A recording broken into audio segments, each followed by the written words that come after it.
Hey everyone, welcome back to the Hacker Stacker channel. And a question I hear from a lot of people who aren't interested in stacking or never really thought about it is, well, it's only worth what we say it is because there's an app on my phone or the computer tells me that this is worth something. My response to that is, what is this worth? What is backing this dollar bill? What makes this dollar bill worth $1? The answer is nothing. There's nothing backing this up. Ever since Nixon took us off the gold standard, there's nothing backing this currency. So it's only worth something because we say so. But what about this?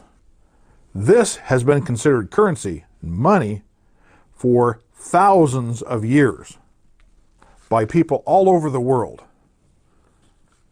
This has only been worth something for the last couple of centuries, and it's losing favor. More and more people across the world are losing faith in this fiat currency. This is, to me, a failing currency. I firmly believe that in my lifetime, the dollar will fail. And if you don't think that can happen, especially in modern times, take a look at this. Do you think I spent $10 trillion on this? Yes, $10 trillion. And this wasn't even the largest bill that Zimbabwe produced. There was actually a $100 trillion bill produced. They kept printing money and printing money and printing money and making larger and larger denominations to try to buy their way out of a runaway inflation. Well, take a look at this. What is it they're doing with this? Since this was taken off the gold standard, the government has been printing these like nobody's business. And we were taken off the gold standard to curb inflation, and instead, what the government ended up doing is printing so much of this, they caused inflation.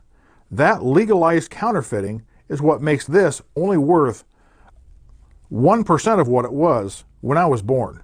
Seriously, 99% of this value of this is gone in my lifetime.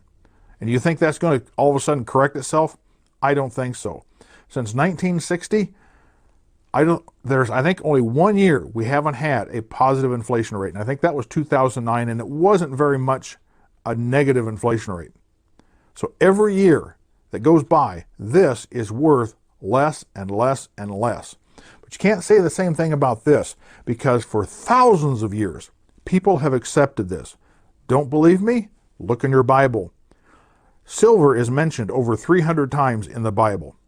And gold, I think it's over 400. So don't think that the value in these is in an industrial use because we use them in solar panels and electronics. This has had value to people since the dawn of history. I want to thank you for taking the time to watch my videos. Be sure to like, share, comment, and subscribe. And hit that bell down underneath the video so you get notifications of new content, because your support is what's going to cause this channel to grow. So hopefully this has given you a little food for thought, either to talk to people who don't want to stack silver and they think it's just something that comes out of the ground that an app says is worth something and you just like pretty things and things like that. Or somebody who's interested and really wants to know the truth about the matter. Is stacking silver worthwhile? Is it useful? Absolutely. Even if you have just a few ounces, 3 or 4 ounces, you're better off than the vast majority of the people in the world just by having 3 or 4 ounces of silver. So I want to thank you for the time you took to watch this video. Keep on stacking, and I'll see you in the next video.